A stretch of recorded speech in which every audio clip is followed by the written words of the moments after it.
नमस्कार। आज की वीडियो में आप सभी विद्यार्थियों, अभिभावकों, सभी दर्शकों का स्वागत है, अभिनंदन है। आज हम लोग क्लास 10 के लिए हम लोग एनसीईआरटी बुक से chapter 12 area related to circles इसमें हम लोग पढ़ेंगे, देखेंगे, कुछ नई बात सीखेंगे। आप ध्यान से समझिए, बहुत ही आवश्यक है। ये जो चैप्टर है वैसे इसमें कैलकुलेशंस है, लेकिन बहुत ही लंबा हिस्से है। हम यहाँ पर कुछ शॉर्ट में वही बतलाएंगे जो आसानी से आपको बनेगा, और इसी के आधार पर एमसीक्यू भी आपका सॉल्व होगा बहुत ही आसानी से। तो हम लोग पहले समझेंगे। हम लोग सर्किल के बारे में पहले ही पढ़े हैं।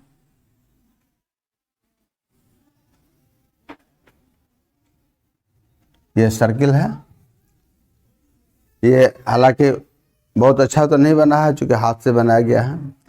कंपास से हम लोग बनाते हैं। एक पॉइंट पहले ले लेते हैं और इसी पॉइंट को एज ए सेंटर लेकर के सर्किल ड्रॉ करते हैं।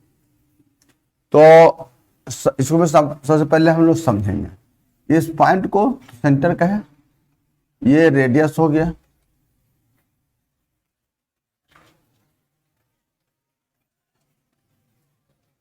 ये डायमीटर हो गया, और ये पूरा सरकमफ्रेंस हो गया। रेडियस, ये पूरा ये डायमीटर है डी,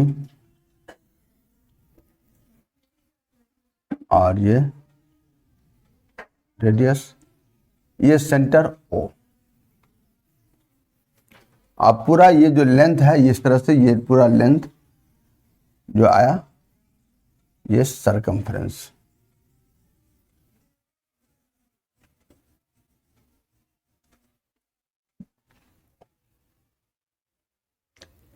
सरकमफ्रेंस और डायमीटर का जो रेशियो है वह एक कांस्टेंट होता है, यानी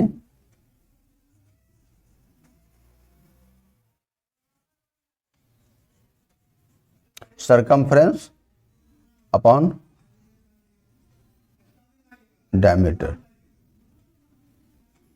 इज ए कांस्टेंट।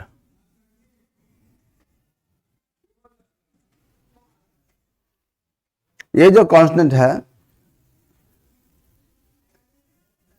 इसमें थोड़ा सा हमको समझना होगा कि क्या है।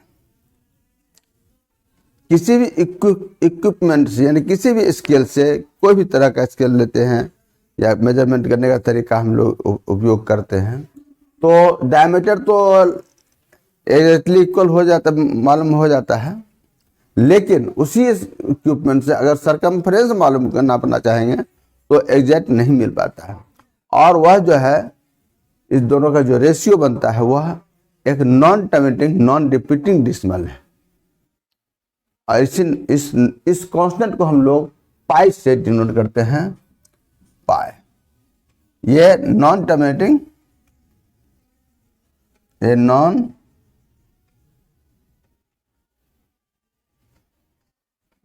Terminating,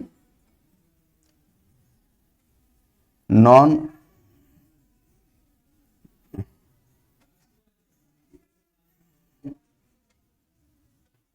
repeating decimal.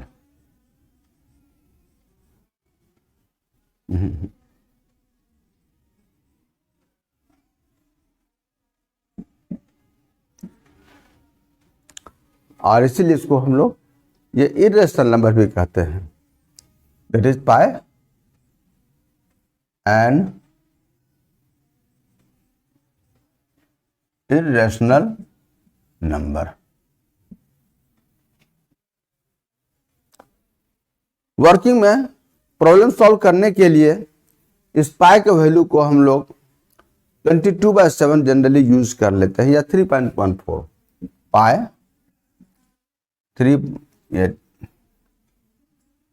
22/7 या 3.14, ये अप्रोक्सीमेट वैल्यू ही है दोनों।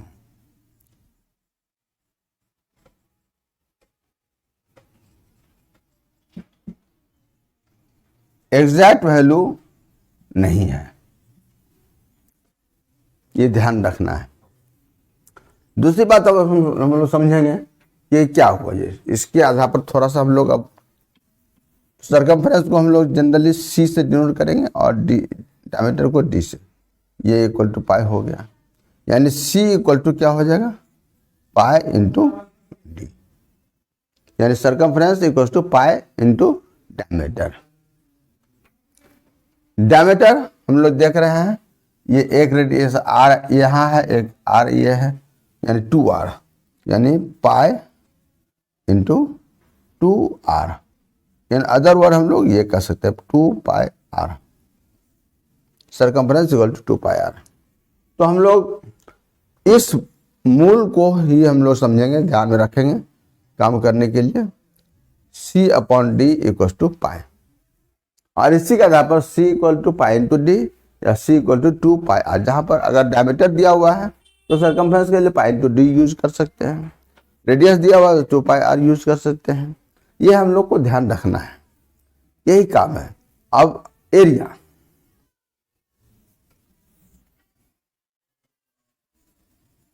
एरिया ऑफ अ सर्किल, ये होता है पाई r स्क्वायर, ये अलग रूल है, इसको भी ध्यान में रखेंगे। फिर आगे हम लोग एक्सरसाइज पर देखेंगे, बनाएंगे कैसे क्या काम होता है। सो एक्सरसाइज 12.1 क्वेश्चन नंबर 1 इसमें कहता है radius of 2 circles are 19 centimetre and 9 centimetre respectively, find the radius of the circle which has circumference equal to the sum of circumferences of 2 circles। यहाँ पर रेडियस ऑफ फर्स्ट सर्किल यानी उसको हम लोग R1 से डिनोट करेंगे, तो ये है हमारा दिया हुआ 19 सेंटीमीटर, और radius of second circle R2 ये हमारा 9 centimetre. Radius of large circle वो circumference is equal to the circumference of the 2 circles, circumference of the 2 circles।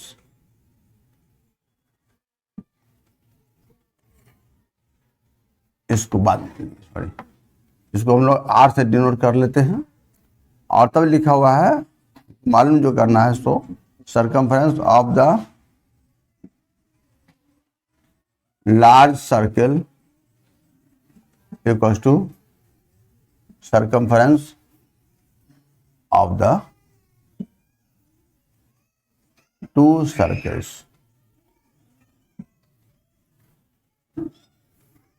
इसी पर हमारा काम है, इसका इस लार्ज सर्किल का रेडियस r मालूम करना है।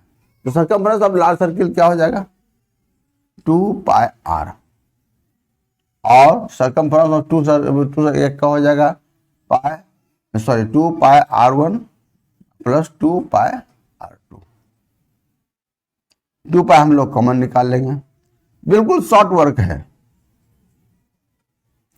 R1 प्लस R2 यानी 2 pi R upon 2 pi equal to R1 plus R2।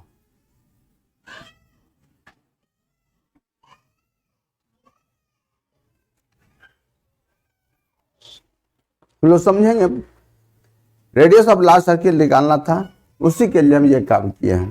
Circumference of large circle equal to circumference of 2 small circles, that is 2 pi R1 plus 2 pi R2।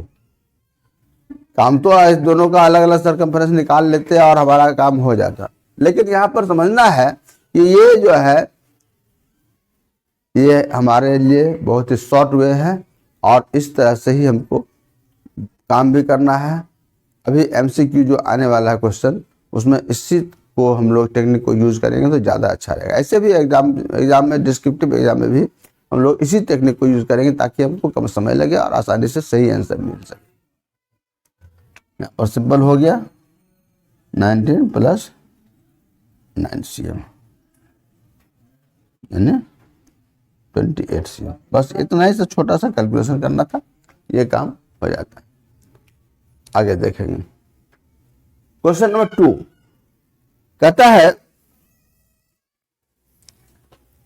The radius of 2 circles are 8 centimetre and 6 centimetre respectively.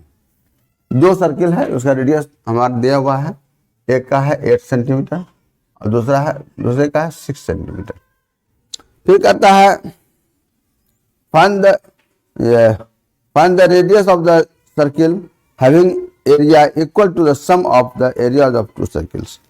पहले question में तो circumference equal था, अब यहाँ पर ये जो दो सर्किल है, इस दोनों सर्किल का एरिया इस तीसरे सर्किल का एरिया के इक्वल है। हम लोग इसको आर मान लिए हैं, यहाँ पर दिया हुआ है एरिया ऑफ द, बस इसी पर काम हो रहा है, large circle equal to sum of areas of the two circles, यानी pi capital R square equal to pi R1 का स्क्वायर प्लस पाई R2 का स्क्वायर। हम लोग यहाँ पर वैल्यू नहीं देंगे, फिर उसी तरह से कॉमन निकाल करके काम करेंगे, हमारा काम हल्का होगा। R1 square plus R2 square, ये पाई हम इधर ले आए, pi capital R square upon पाई R1 square plus R2 square, ये R स्क्वायर हो गया, R1 square plus R2 square. अब R1 R2 का वैल्यू दे देते, यानी 8 स्क्वायर प्लस 6 स्क्वायर, 64 प्लस 36 यानी 100। R स्क्वायर इक्वल टू 100 हो गया, R इक्वल टू 10। यही हमारा 10 सेंटीमीटर इसका आंसर आएगा, यही काम है। क्वेश्चन नंबर 3 में कहता है in figure depicts an archery target marked with its 5 scoring regions from the center outwards as gold, red, blue, black and white। सबसे बीच में जो छोटा सर्किल है ये रेड का है, ये गोल्ड का है, ये रेड लिखा गया है, ये गोल्ड है। उसके बाद ये है रेड, ये है ब्लू और ये है व्हाइट और ये है black.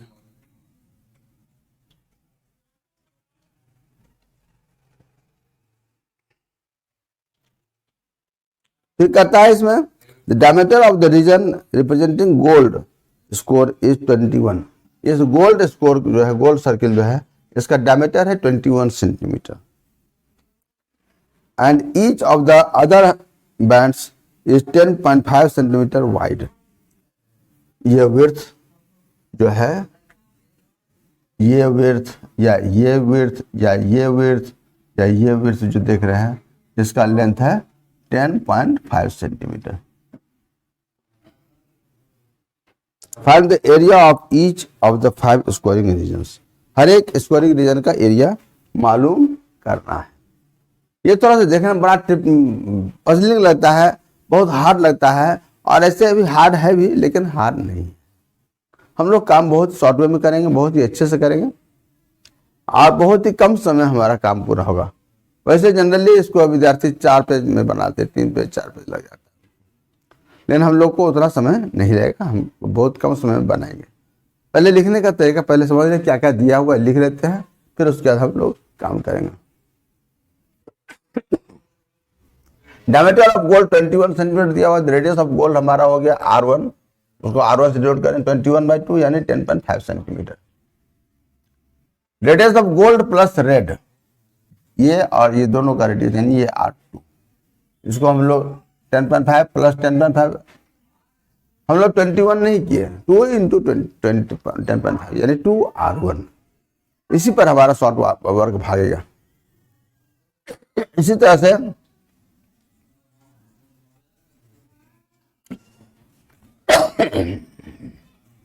Radius of gold plus red plus blue यानी R3, ये हमारा हो जाएगा 3R1 G plus R plus blue plus W white R4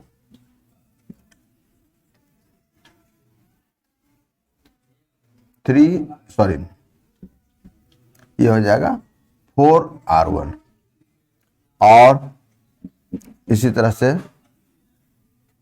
G plus R plus blue plus white plus black BK denote कर लेते हैं, यानी R5,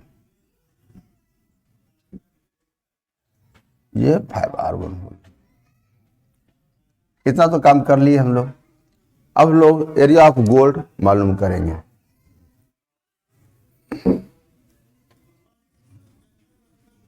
एरिया ऑफ गोल्ड यानी पाई R1 स्क्वायर, पाई का वैल्यू 22/7 दे देंगे। R1 10.5 है तो 10.5 इंटू 10.5 cm स्क्वायर। इसको रिड्यूस कर ले, ये 1.5 मिलेगा।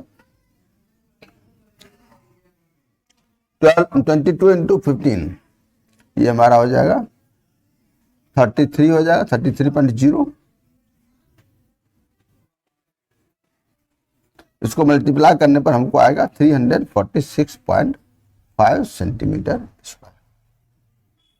ये तो गोल्ड का निकल गया। अब इसी के आधार पर हम आगे सबका निकालेंगे इस तरह से।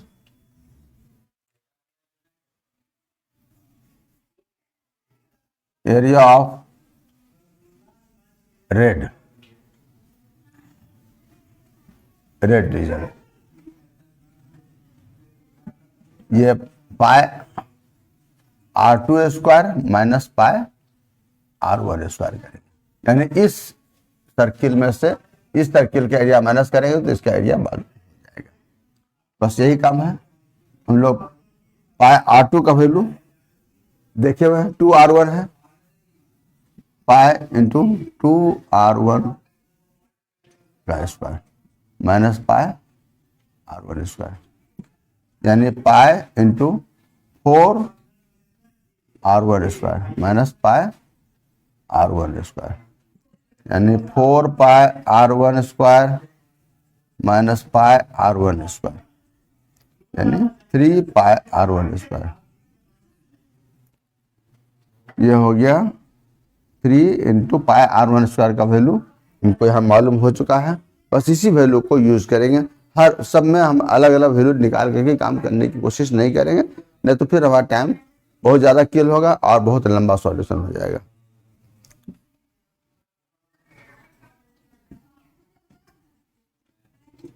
इसको निकाल सकते हैं, निकाल लेंगे। इसी तरह से एरिया ऑफ ब्लू,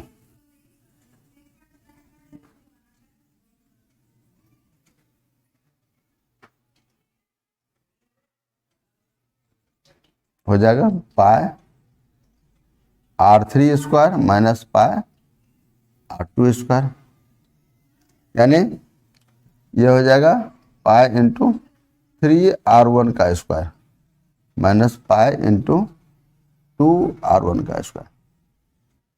ये हो गया हमारा 9 पाई R1 स्क्वायर माइनस 4 पाई R1 स्क्वायर, ये 5 पाई R1 स्क्वायर हो गया ये, यानी 5 इंटू 346.5 सेंटीमीटर स्क्वायर। ये आप लोग निकाल सकते हैं। और इसी तरह से हम लोग ये ब्लू का हो गया, व्हाइट का और ब्लैक का भी हम लोग निकालेंगे। ये आप लोग खुद निकालिए। क्वेश्चन नंबर 4 कहता है the wheels of a car are of diameter 80 centimetre each. Car का 4 पहिया होता है, हर एक पहिए का डायमीटर दिया हुआ है 80 centimetre. How many complete revolutions does each wheel make in 10 minute. कहता है ये प्रत्येक व्हील जो है, हर एक व्हील 10 मिनट में कितना रिवॉल्यूशन लगाएगा, यानी कितना राउंड लगाएगा। कार का स्पीड 66 किलोमीटर पर आवर अगर होगा तो वह 10 मिनट में कितना रिवॉल्यूशन लगाएगा। हम लोग सबसे पहले मालूम करें 10 मिनट वो कार का जो पहिया है वह कितना डिस्टेंस कवर करेगा, और तब नंबर ऑफ रिवॉल्यूशन मालूम करेंगे। कैसे? सर्कमफ्रेंस ऑफ व्हील मालूम करेंगे और उस टोटल डिस्टेंस को सर्कमफ्रेंस से डिवाइड करेंगे तो हमको नंबर ऑफ रिवॉल्यूशन मालूम होगा। तो सबसे पहले हम लोग सर्कमफ्रेंस ऑफ व्हील ही पहले निकाल लेते, फिर आगे काम करेंगे, लिख लेंगे।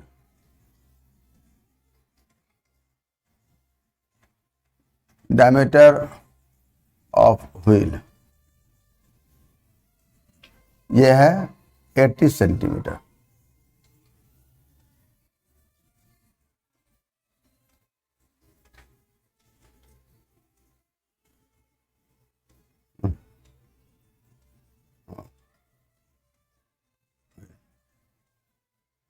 पाई इंटू डी यानी 22/7 इंटू 80 सेंटीमीटर।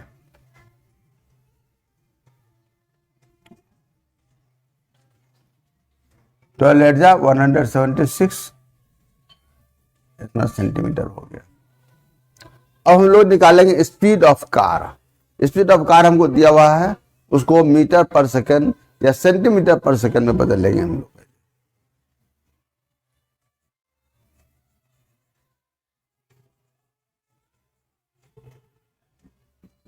यह है 66 किलोमीटर पर आवर। मीटर में बदलेंगे तो 66 multiply 1000 upon 60 metre per minute,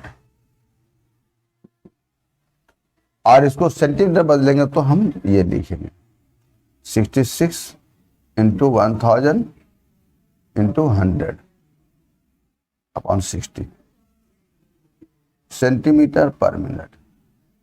ये ऐसा इसलिए क्या कि हमको यहाँ पर जो सर्कमफ्रेंस ऑफ व्हील जो है वो सेंटीमीटर में है, ये भी सेंटीमीटर में रहेगा तो हमारा काम आसान होगा। इसको थोड़ा सा रिड्यूस भी कर सकते हैं, हल्का हो जाएगा हमारा काम। अगर नहीं भी करेंगे तो भी कोई दिक्कत नहीं है। ये हो जाएगा हमारा 11 1 2 3 4 इतना सेंटीमीटर पर।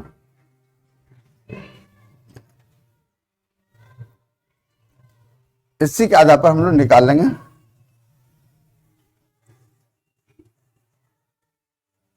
Distance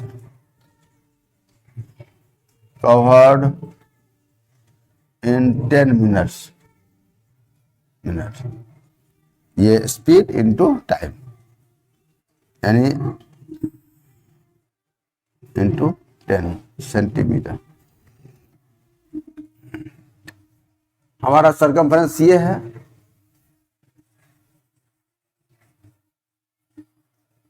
required number of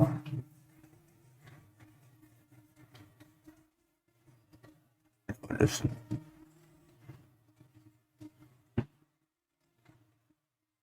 distance upon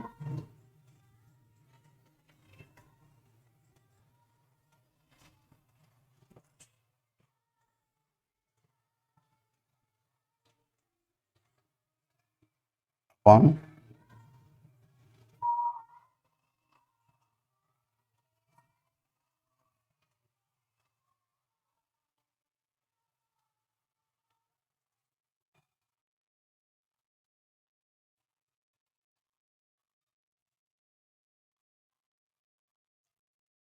इसी से हम लोग निकल जाएगा। ये 1 0 कटेगा और फिर इसको रिड्यूस करके आप लोग निकालिए खुद, यही हमारा आंसर हो जाएगा।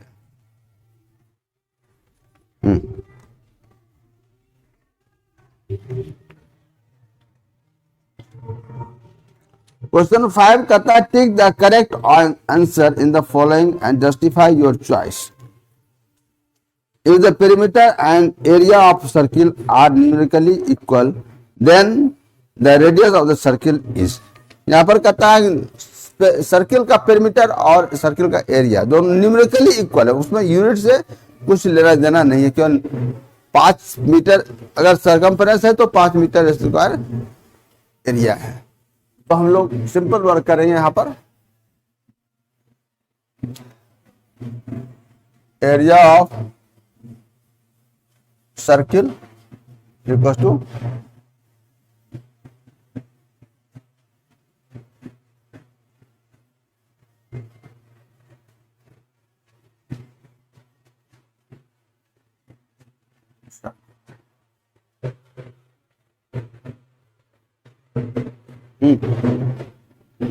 Area of circle equal to circumference of circle. Area of circle क्या होता है, पाई आर स्क्वायर, और ये 2 पाई आर। तो 2 पाई, ये पाई आर को इधर ले आए, यानी pi R square upon pi R equal to 2। ये पाई तो कट ही जाएगा, एक आर भी कट जाएगा, यहाँ पर बचेगा हमारा R. Therefore radius of the circle equal to 2।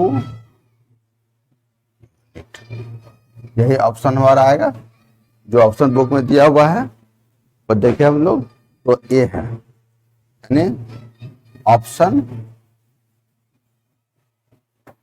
ए, ये करेक्ट आंसर। आज के वीडियो में बस इतना ही रखते हैं। कल नेक्स्ट वीडियो में हम लोग फिर मिलेंगे, अगले एक्सरसाइज पर बात करेंगे। तब तक के लिए जय हिंद, जय भारत।